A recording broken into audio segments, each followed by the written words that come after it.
sort dès le premier jour de sortie sur 18 salles.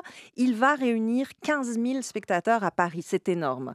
Et le succès ne va jamais se démentir. On dit qu'à Paris, en tout, le film a réuni 3,2 millions de spectateurs. Et à Paris, il y a à peu près 2 millions de spectateurs. C'est quand même assez étonnant. Et ce succès va dépasser évidemment les frontières de la France. Dès que le film sort aux États-Unis, c'est la même chose. Grand succès au Japon. On raconte qu'il y a des émeutes pour le voir à Athènes.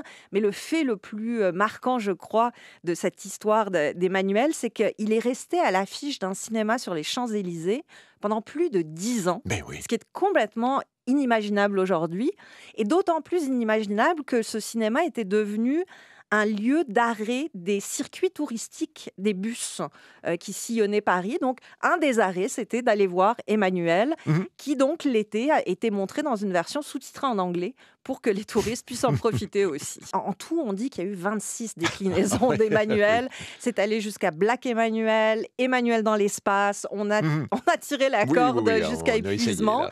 Mais effectivement, aucun n'aura le succès d'Emmanuel le premier fondateur, qui a vraiment, je pense, imposé dans l'imaginaire collectif l'image de ce qu'est l'érotisme. Une image un peu vintage, un peu passée aujourd'hui, mais quand on pense érotisme, en général, la première image qui vient, c'est celle d'Emmanuel dans ce fameux fauteuil en rotin. Ouais.